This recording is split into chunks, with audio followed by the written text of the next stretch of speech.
Ambassador Kethvora of the Silenthe species had visited Earth 17 times in her long career. She knew the blue planet well. She knew its crowded cities and its vast oceans. She knew the smell of rain on concrete and the taste of the bitter drink humans called coffee. She considered herself an expert on humanity, but today something bothered her. She stood in the great library of the Terran Diplomatic Center in Geneva. Shelves of actual paper books surrounded her. Humans still loved their primitive recording methods. They found comfort in holding knowledge in their hands. Kethvora found it charming, if inefficient. She had come here looking for answers to a simple question. During a dinner party the previous evening, a drunk human admiral had mentioned something called the Slumbering Leviathan. When Kethvora asked what it was, the admiral had gone pale. His wife had quickly changed the subject. The admiral had not spoken again for the rest of the night. Now Kethvora searched through historical records, military documents, naval traditions. She found references everywhere: toasts raised to the slumbering Leviathan, medals stamped with a coiled serpent beneath waves, a holiday called Leviathan's Rest that humans celebrated every 50 years. But no explanation, no definition, nothing that told her what it actually meant. The door opened behind her. Ambassador James Okonkwo entered with his usual warm smile. He was a tall man with gray hair and kind eyes. He had served as Earth's primary diplomat to the Galactic Concord for 20 years. Kethvora trusted him as much as she trusted anyone. "You look frustrated," he said. "Can I help you find something?" Kethvora turned to face him. Her silver skin reflected the soft library lights. "I am looking for information about something called the Slumbering Leviathan. Your records mention it constantly, but explain nothing." Something flickered across Okonkwo's face. It happened so fast that most species would have missed it. But Kethvora's people were masters of reading expressions. She saw surprise, then caution, then carefully constructed calm. "It is an old naval tradition," he said smoothly. "Nothing more than ceremony and symbolism. You know how humans love their rituals." Your Admiral Kowalski did not seem to think it was merely symbolic. He looked frightened when he mentioned it. Okonkwo chuckled. Kowalski was drunk. He probably thought he had revealed some embarrassing personal secret. Kethvora studied the human ambassador for a long moment. She had known James Okonkwo for 2 decades. She had never once caught him in a direct lie. But she was certain he was not telling her the complete truth now. "Very well," she said. "If you say it is nothing, I will believe you." Okonkwo's smile remained fixed. "Thank you, old friend. Now shall we discuss the trade agreements? I believe we have much work to do." They left the library together. Kethvora did not mention the slumbering Leviathan again, but she did not forget it either. 3 weeks later, everything changed. Kethvora was aboard a Silenthe diplomatic vessel, traveling home from Earth. She sat in her quarters reviewing documents when alarms began to wail. She rushed to the bridge to find the crew staring at their screens in horror. "What is happening?" she demanded. The captain turned to her with wide eyes. "Long-range sensors have detected a massive fleet emerging from the outer dark. Thousands of ships. They are heading directly toward conquered space." Kethvora felt her blood run cold. The outer dark was the name given to the unexplored regions beyond the Galactic Concord's borders. No one knew what lay out there. Some believed it was empty.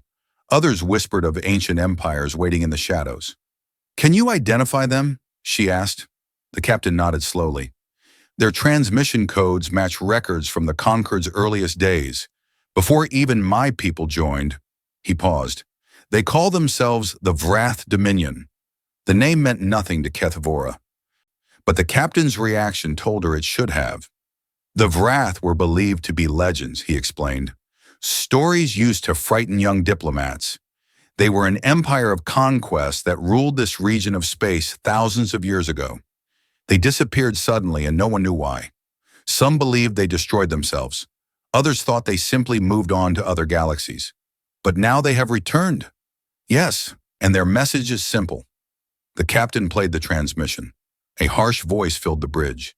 It spoke in a language that the universal translator struggled to process, but the meaning was clear enough. "We are the Vrath Dominion. We have returned to reclaim what is ours. All species will submit to our rule. Those who resist will be exterminated." You have one standard month to surrender your governments and military forces. This is your only warning. The transmission ended. Silence hung over the bridge. Kethavora took a deep breath. How many ships did you say they have? Initial scans suggest approximately 12,000 vessels. Their flagship alone is larger than most space stations. 12,000 ships. The entire Galactic Concord, with its 47-member species, could barely assemble 4,000. And those ships were spread across countless systems, designed for patrol and peacekeeping rather than full-scale war. Set course for the conquered capital, Kethavora ordered. Maximum speed. I must be at the emergency council session. The journey took 6 days. 6 days of watching reports flood in from across the galaxy. 6 days of growing panic as species realized the threat they faced. The Vrath were not bluffing. 3 days after their initial transmission, they destroyed a colony on the Concord's outer border. 40 million souls gone in an instant. The attack served no strategic purpose. It was purely a demonstration of power. When Kethavora finally arrived at the Concord capital, she found chaos. Representatives from dozens of species filled the Great Council chamber. Everyone was shouting. Some demanded immediate surrender. Others called for desperate last stands. A few simply wept. She took her seat and looked around the vast room. Her eyes found the human delegation. They sat quietly in their section, speaking in low voices among themselves. Ambassador Okonkwo was there, along with several military officers Kethavora did not recognize. They did not look panicked. They looked like people waiting for something. The council president, an ancient Malori named Thasik, finally restored order. His voice crackled with age as he addressed the assembly. We have received the Vrath ultimatum. We have seen what they did to the colony of Veshmar Prime. We must now decide how to respond. A Krathani representative stood. His species was known for their warrior traditions, but his voice trembled. What response can we give? Our combined fleets cannot match theirs. We have no weapons capable of defeating their flagship. If we fight, we die. All of us.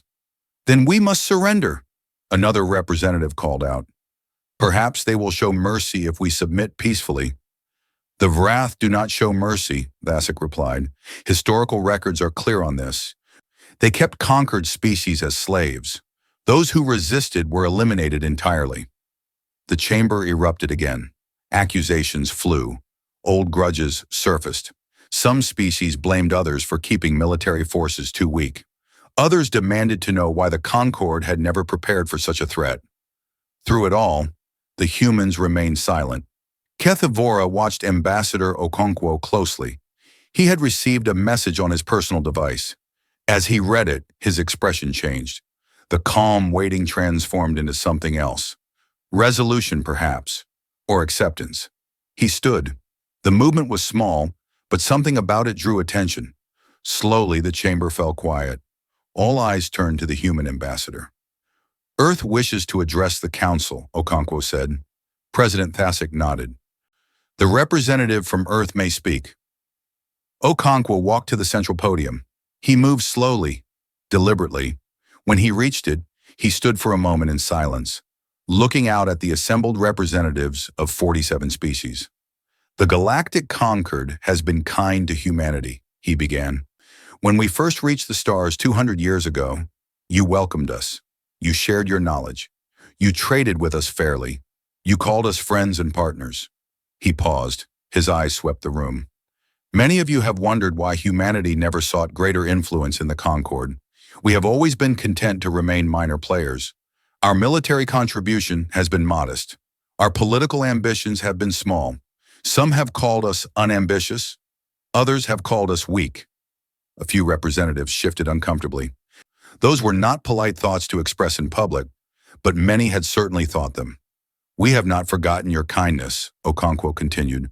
For 200 years, we have remembered every courtesy extended, every hand offered in friendship, every moment of trust between our peoples. He reached into his jacket and produced a small device. His thumb hovered over a single button. We would like to repay that kindness now. He pressed the button.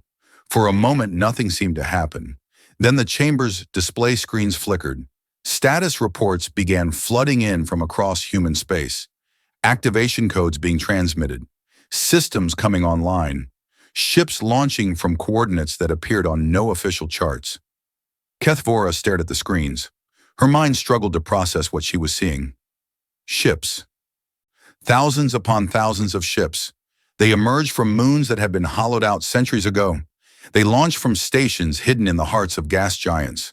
They powered up in shipyards concealed within asteroid fields that humans had claimed were worthless mining operations. The numbers climbed higher and higher.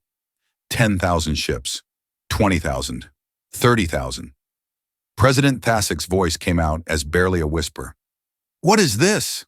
Ambassador Okonkwo looked at the ancient Mallory with calm eyes. "This," he said, "is the Slumbering Leviathan." The chamber erupted. Representatives shouted questions. Some demanded explanations. Others simply stared in disbelief.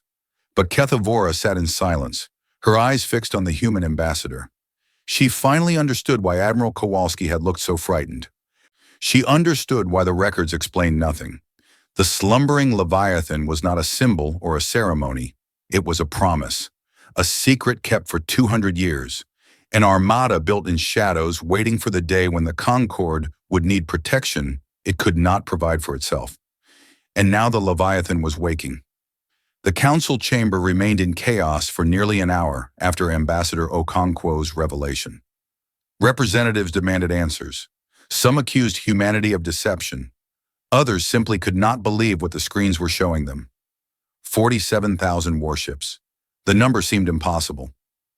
Kethvora pushed through the crowd toward the human delegation.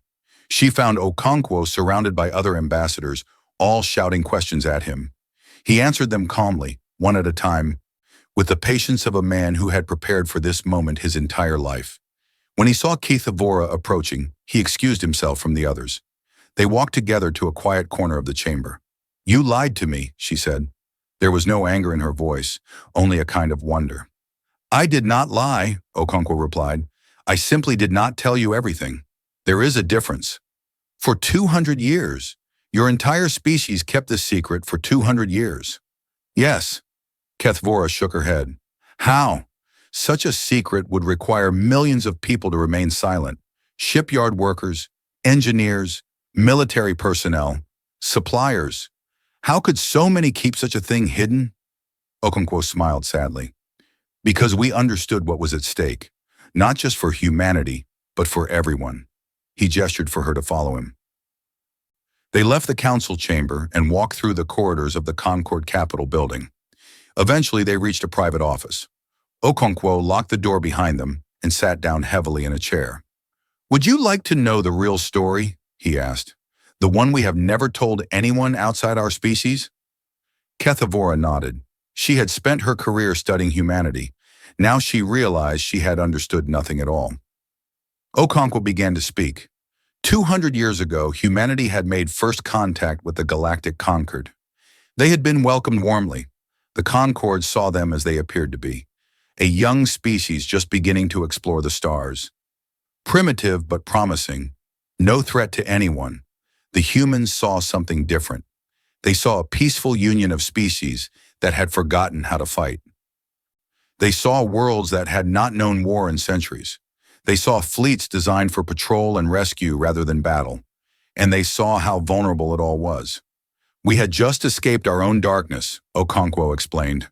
"Earth's history is written in blood. We spent thousands of years killing each other.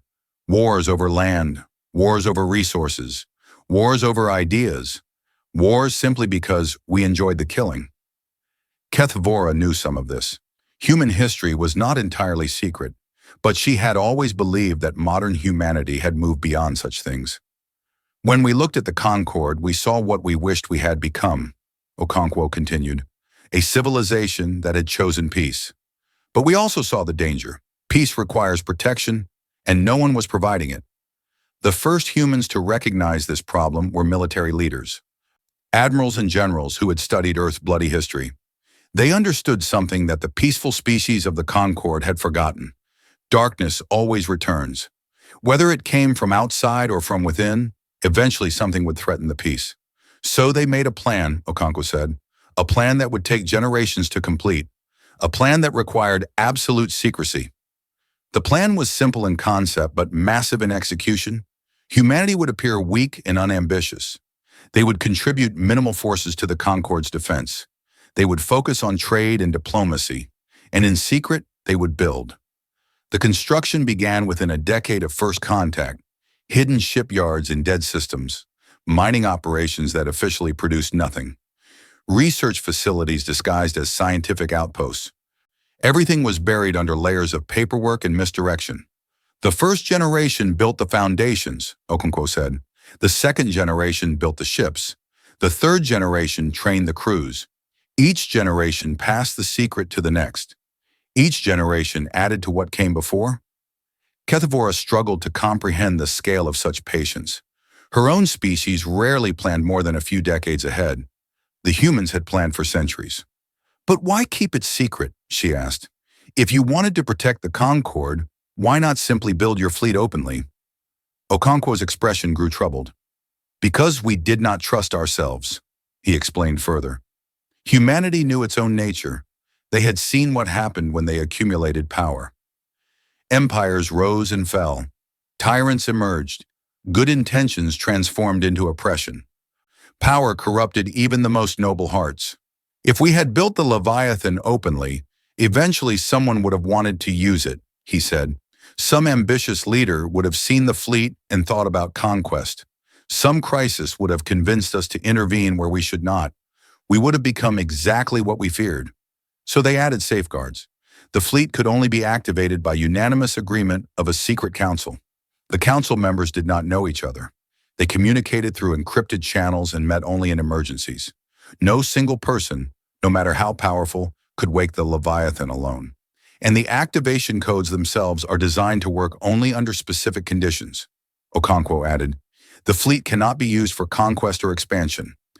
It can only be activated when the Concorde faces an external threat it cannot handle alone. If anyone tried to use it for other purposes, the codes would not function. Kethevora considered this. You built chains for your own monster. Yes, we knew what we were creating. We knew the danger. So we made sure that the Leviathan could only protect, never devour. They sat in silence for a while. Outside, the muffled sounds of panic continued. Representatives were still trying to process what had happened. What now? Kethevora finally asked. Now we fight, Okonkwo said simply. The Vrath have refused all attempts at communication. They destroyed Veshmar Prime to show they cannot be reasoned with. Surrender is not an option. Their historical record makes clear what they do to conquered species. Can you win? Okonkwo smiled. But there was no joy in it. We have spent 200 years preparing for exactly this kind of threat. Our ships are equipped with technology we have never shared with anyone. Our crews have trained in secret academies since childhood. Our admirals have studied every possible scenario. He paused. Yes, we can win, but we would prefer not to fight at all. Kethevora did not understand. What do you mean? We have sent a message to the Vrath fleet. We have shown them what they will face if they continue their advance. We have offered them a chance to withdraw peacefully. No retaliation, no pursuit. Simply go home and leave the Concorde alone. You think they will accept? Okonkwo shook his head slowly. No, I do not think they will. But we had to offer. That is who we chose to be. We built the Leviathan to protect, not to destroy. If destruction becomes necessary, we will not hesitate, but we will always offer peace first. His communicator buzzed. He checked it and sighed. The Vrath have responded to our offer. They have rejected it.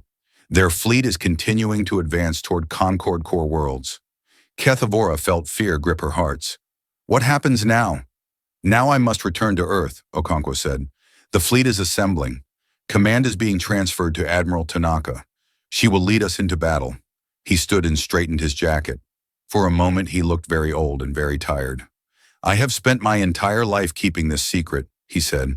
I always hoped I would die without ever having to reveal it. I hoped the Leviathan would sleep forever. But now it must wake. Yes, now it must wake. He moved toward the door, then stopped and turned back. Kethevora, there is something else you should know, something I hope will help you understand why we did what we did. She waited. When we first joined the Concorde, we expected to find threats everywhere. We expected other species to be like us, violent, suspicious, dangerous. He smiled softly. Instead, we found friends. We found species that had chosen kindness over cruelty, peace over war, cooperation over conquest. His voice grew thick with emotion. You showed us what we could become. You gave us hope that our violent nature was not our destiny. For 200 years, we have watched and learned and grown. The Concord changed us, made us better than we were. He placed a hand over his heart. The Leviathan does not exist because we feared the galaxy. It exists because we loved it. Because you gave us something worth protecting, something worth building for 2 centuries in silence, in secret, without any guarantee it would ever be needed. Tears glistened in his eyes.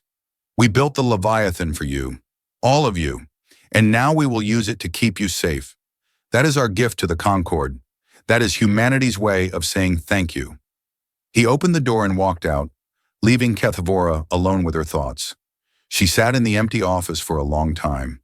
She thought about the humans she had known, their strange habits, their fierce emotions, their capacity for both terrible violence and extraordinary kindness. She had never truly understood them until now.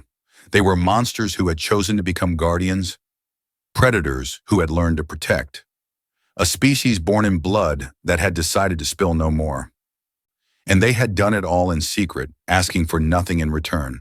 Kethvora whispered a prayer to the old gods of her people. She prayed for the human fleet. She prayed for the Concord.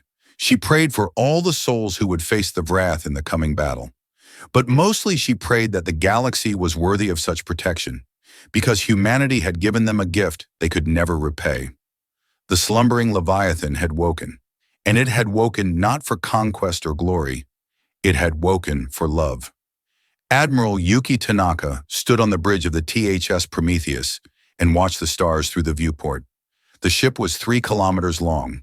Its hull was black as the void between galaxies. It carried enough firepower to crack a moon in half, and according to every official record in the Galactic Concord, it did not exist. Tanaka was 62 years old. Her hair was silver, cut short in military fashion. Her eyes were dark and calm. She had served in the human navy for 40 years, rising through ranks that appeared nowhere in public documents. Her official title was Commander of Cargo Inspection Frigate 7, a boring job on a small ship, investigating trade violations along minor shipping routes. That was what the records showed. The truth was very different. Admiral, the fleet is assembling, her executive officer reported. Commander Hassan Ali was a tall man with a neatly trimmed beard. He had served under Tanaka for 15 years. 43,000 ships have reached their designated positions. The remaining 4,000 are en route and will arrive within 6 hours. Tanaka nodded. Status of the Wrath fleet? They continue to advance toward the Concord core worlds. At their current speed, they will reach the first major systems in approximately 72 hours. And their formation? Standard conquest pattern. Their flagship leads the center. Heavy cruisers protect the flanks. Troop carriers and supply ships follow in the rear. They expect no serious resistance. Tanaka allowed herself a small smile. They will learn otherwise. She turned and walked across the bridge. The crew worked at their stations with quiet efficiency. Every person here had been born into the secret. Their parents had served. Their grandparents had served. For generations, their families had trained and prepared for a battle that might never come. Now it had come, and they were ready. Open a channel to all ships, Tanaka ordered. The communications officer nodded. Channel open, Admiral. Tanaka stood straight and addressed her fleet. This is Admiral Tanaka. In approximately 60 hours, we will engage the Wrath Dominion in battle. They have refused all offers of peace. They have demonstrated their intentions by destroying the colony of Veshmar Prime. 40 million innocent lives lost to prove a point. Her voice remained steady and calm. For 200 years, our fleet has slept in the shadows. Our families have kept the secret. Our engineers have built and improved our ships. Our scholars have studied every enemy we might face. We have trained and waited and hoped that this day would never come. She paused. But it has come, and we are ready. The Wrath believe they face a galaxy of peaceful species who have forgotten how to fight. They believe their numbers make them invincible. They believe conquest is their destiny. Her eyes hardened. They are wrong. Today they learn that peace is not weakness. Today they learn that the conquered has a protector. Today they learn why our fleet is called the Slumbering Leviathan. We do not fight for conquest. We do not fight for glory. We fight because 47 species trusted us with their friendship, and we will not betray that trust. We fight because 40 million souls cry out for justice. We fight because that is who we chose to be. When the battle begins, remember your training. Trust your crewmates. Follow your orders, and know that every ship in this fleet stands with you. We are the Leviathan, and today, we wake. She cut the channel. Around her, the bridge crew sat in focused silence. She could see determination in their eyes. Pride, resolve. These were her people. She would lead them into battle, and together, they would do what they had prepared 2 centuries to do. Commander Alley, she said, begin moving the fleet into position. We will establish a defensive line at the threshold. The threshold was a region of space between the Concorde's outer territories and its core worlds. It was a natural choke point where any attacking fleet would have to pass. The humans had identified it decades ago as the optimal location for a defensive battle. The Vrath had 12,000 ships. The humans had 47,000. But Tanaka did not intend to use them all at once. Deploy the first fleet only, she ordered. 15,000 ships. Hold the second and third fleets in reserve behind the defensive line. Commander Alley raised an eyebrow. Admiral, we outnumber them almost 4 to 1. Why hold back? Because I want them to think they have a chance, Tanaka replied. If they see our full strength, they may scatter and flee. We would spend months hunting them down. Better to let them believe they can win, draw them into battle, and defeat them completely. Alley nodded slowly. And if they break through the first fleet? They will not. But if they do, the second fleet will stop them. And if somehow they get past the second fleet, the third fleet will finish them. She met his eyes. I am not taking chances, Commander. I am being thorough. The fleet moved into position over the next 2 days. Tanaka spent the time reviewing battle plans and studying intelligence reports on the Vrath. They were a warrior species that had ruled this region of space thousands of years ago. Their society was built on conquest and domination. They viewed other species as resources to be exploited or obstacles to be destroyed. Historical records suggested they had disappeared because they exhausted the resources of their empire. They had stripped their conquered worlds bare, leaving nothing but dead rocks behind. Eventually, they had nothing left to sustain their civilization. They retreated into the outer dark, presumably to die. But they had not died. They had waited, rebuilt, and now they had returned to claim new victims. Tanaka felt no hatred for them. Hatred was wasteful, but she felt a cold determination to stop them. Not because they were evil, but because they threatened everything she had sworn to protect. On the morning of the 3rd day, the Vrath fleet arrived at the threshold. Tanaka stood on the bridge of the Prometheus, watching the enemy ships emerge from faster-than-light travel. They were massive vessels, covered in spikes and armor plates. Their design was meant to intimidate, to make enemies surrender before the battle even began. The Vrath flagship was the largest ship Tanaka had ever seen. It was nearly 10 kilometers long, bristling with weapons. Its hull was painted red, the color of blood, the color of conquest. A transmission came through from the enemy fleet. Unknown vessels, identify yourselves.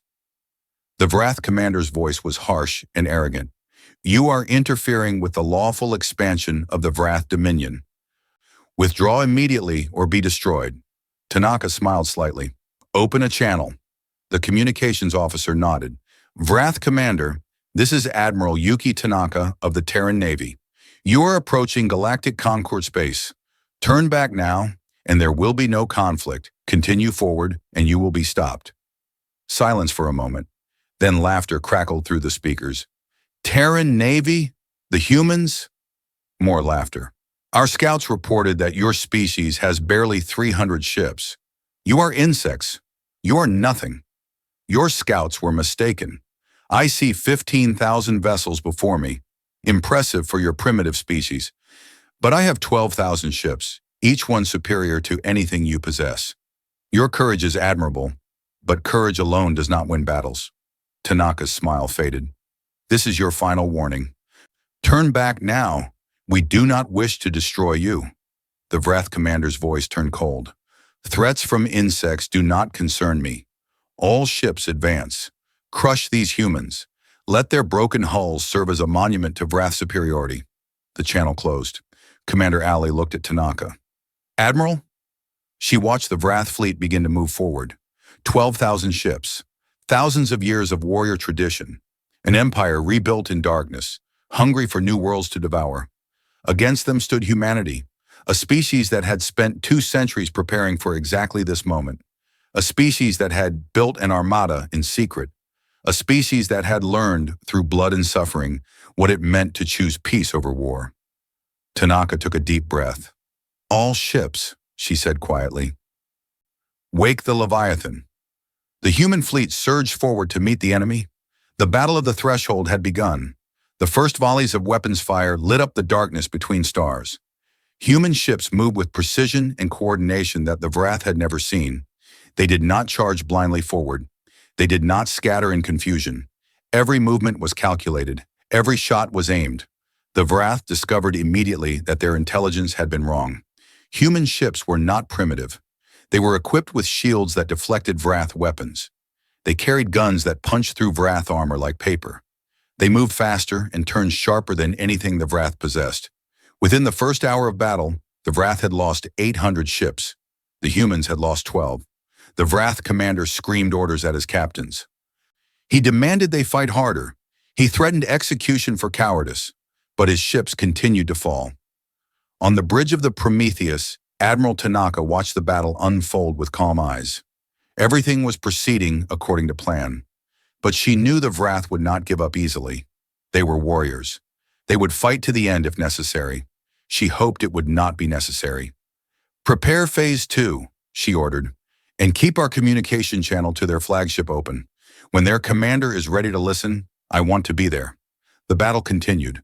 The stars burned with weapons fire. Ships on both sides exploded into clouds of debris. And deep behind the human lines, 32,000 more ships waited in silence. The slumbering Leviathan had woken, but it had not yet shown its full strength. That would come soon enough. The Battle of the Threshold entered its second day. The Wrath had expected a quick victory.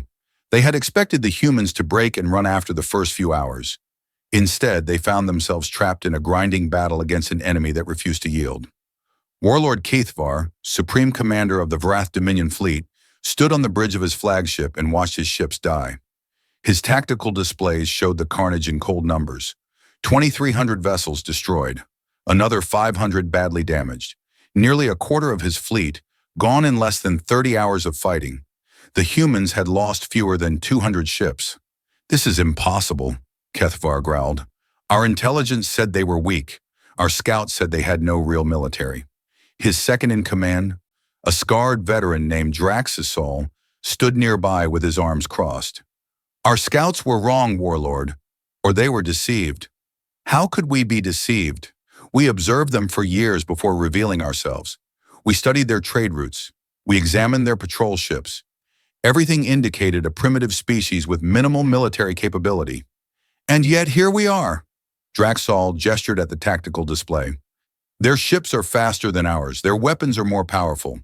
Their shields absorb our heaviest fire, and their tactics show centuries of preparation. Keithvar slammed his fist against a console. They must have hidden their true fleet. But where? How? Such a deception would require generations of perfect secrecy. Perhaps they planned for this longer than we imagined. The warlord fell silent. He had ruled the Wrath Dominion for 40 years. He had led the rebuilding of their civilization in the outer dark. He had promised his people a new empire, carved from the soft flesh of the galactic conquered. Now he faced an enemy he had not expected, an enemy that had apparently prepared for his arrival long before he knew he would come. Warlord, a communications officer called out. The human admiral is hailing us again. Keithvar waved dismissively. I do not wish to hear more of her surrender demands. She is not demanding surrender, Warlord. She is offering it. That made Keithvar pause. What? She says she wishes to discuss terms. She says she has something to show you. Curiosity mixed with suspicion in the warlord's mind. This human admiral had proven herself a capable commander. She would not contact him without reason. Put her through. Admiral Tanaka's face appeared on the main display. She looked calm and composed despite the battle raging around her. Her dark eyes met Kethvar's without fear. Warlord Kethvar, she said, I hope you are ready to listen now. I am listening, human, but I warn you I do not surrender. The Vrath do not surrender. We would rather die to the last warrior. I know, that is why I am not asking you to surrender. I am asking you to withdraw.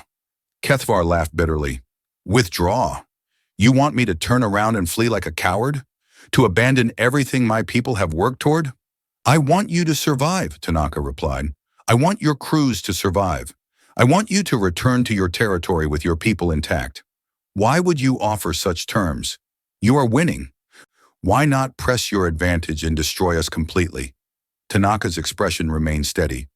Because I do not want to destroy you.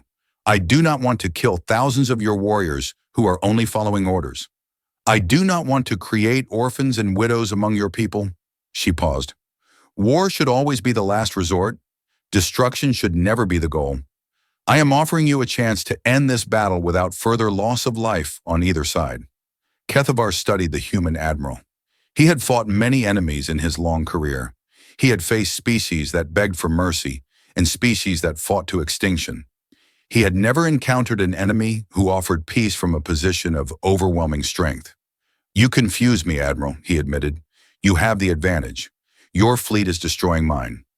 Yet you offer terms as if we were equals. We are equals, Tanaka said simply. Your warriors are brave. Your ships are crewed by living beings with families who love them. Death does not discriminate between the strong and the weak. We are all equal before the void. Pretty words, but I have sworn to give my people a new empire. I cannot return to them empty-handed. Then let me show you something that might change your mind. Tanaka nodded to someone off-screen. A moment later, Kethvar's tactical display updated with new information. His blood ran cold. Behind the human defensive line, previously hidden by some form of sensor-blocking technology, 2 more fleets had appeared. 32,000 additional ships, arranged in perfect formation, waiting in reserve. The humans had not even used their full strength. The fleet that had been destroying his forces was barely a third of their total numbers. 47,000 ships, Tanaka said quietly, built over 200 years in complete secrecy. Equipped with technology we have never shared with anyone. Crewed by officers trained since birth for exactly this kind of battle. She let the number sink in. You cannot win, Warlord. You never could. Even if you destroyed every ship in my first fleet, the second and third fleets would finish what we started. Your entire armada would be annihilated. Your people would lose everything. Kethvar stared at the display. 47,000 ships against his remaining 8,000. The mathematics were undeniable. Why are you showing me this? He asked. His voice had lost its earlier arrogance. You could have simply destroyed us. Why reveal your strength?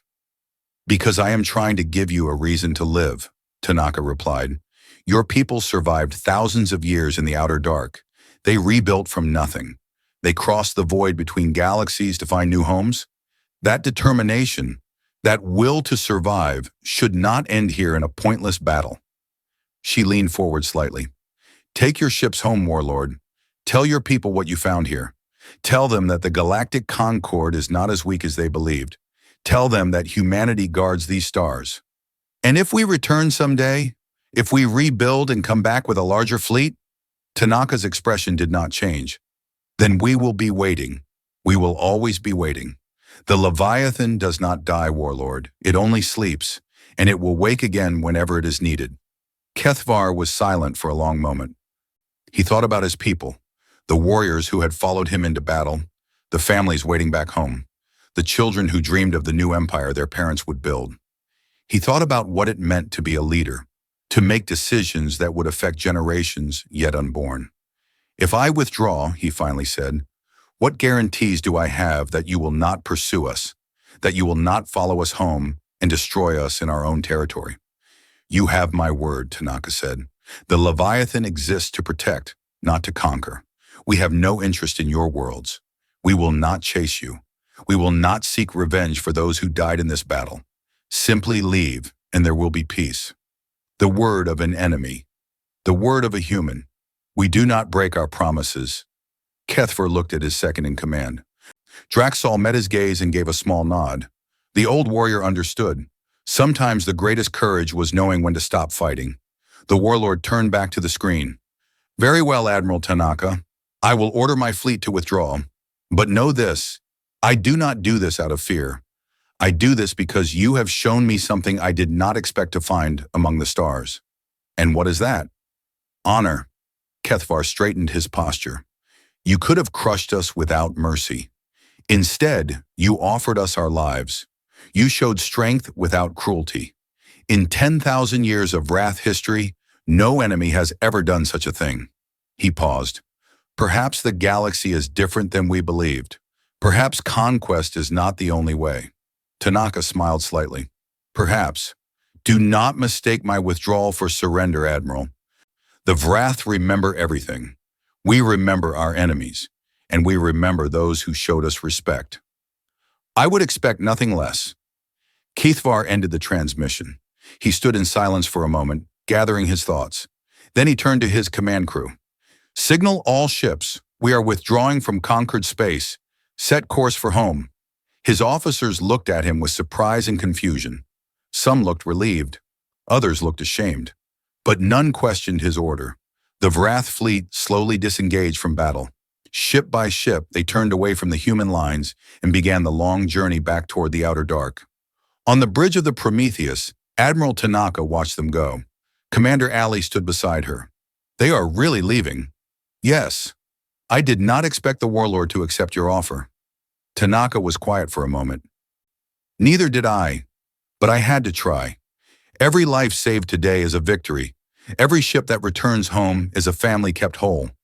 She turned away from the viewport. Stand down battle stations. Signal all ships to hold position until the Wrath fleet is completely out of sensor range. Then begin recovery operations. I want every escape pod found. Every survivor rescued. Ours and theirs.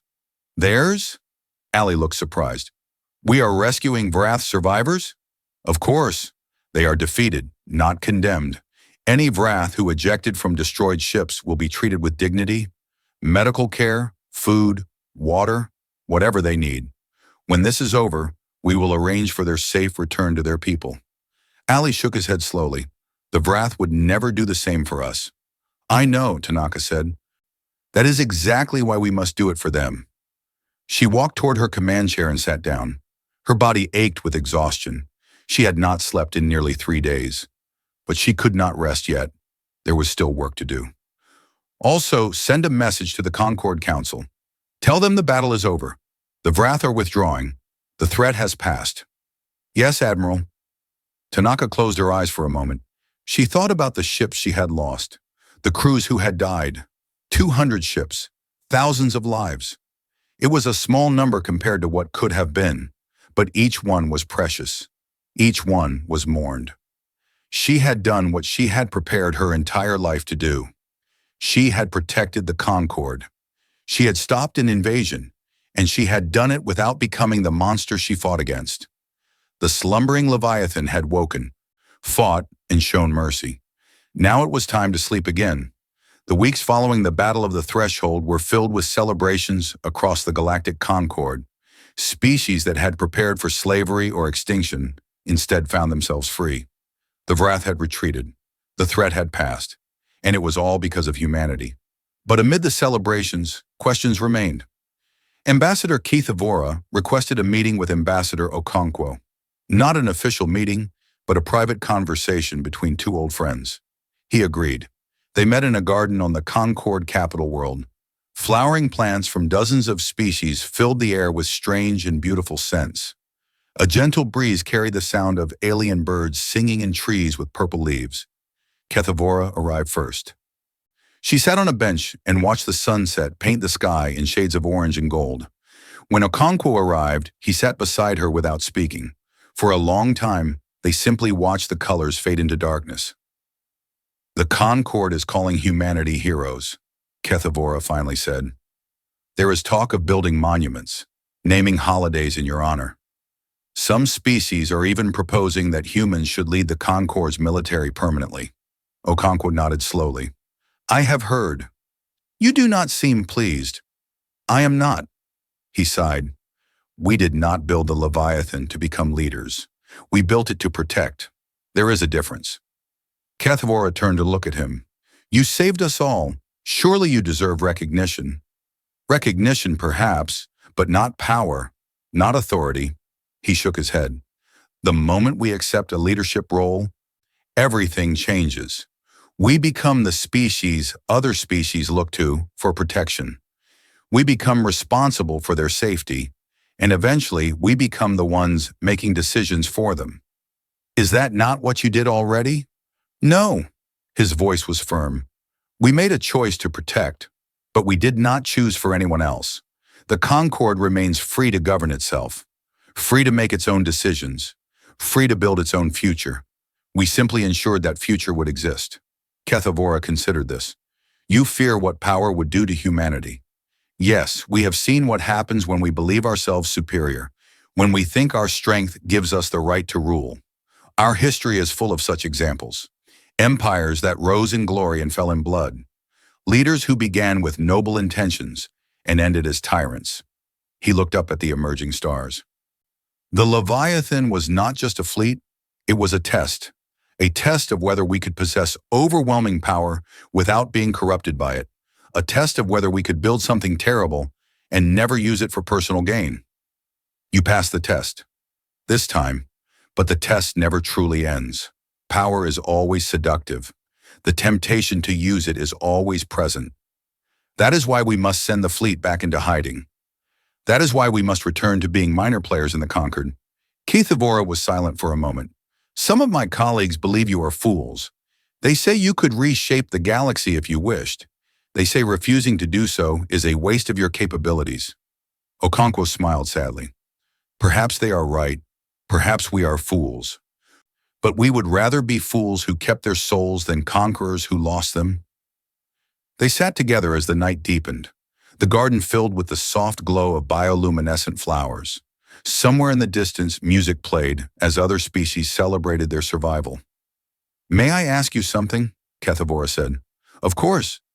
Why did you really build the Leviathan? Not the official reason about protection and preparation, the real reason. Okonkwo was quiet for a long time. When he spoke, his voice was soft. Do you know what Earth was like before we reached the stars? I have read some of your histories. Then you know about our wars, the millions killed in conflicts over territory, resources, ideology. You know about the weapons we built to destroy each other, nuclear bombs, chemical agents, biological weapons. He closed his eyes. We were monsters, Kethvora.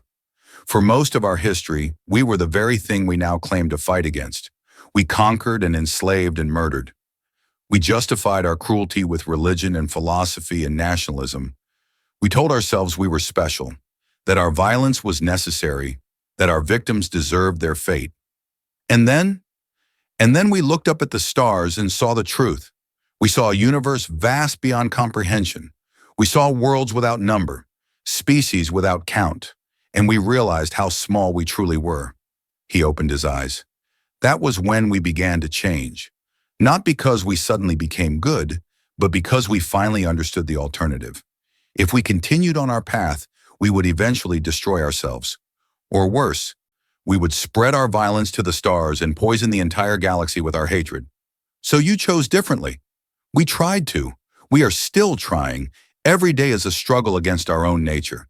Every decision is a choice between what we are and what we want to become.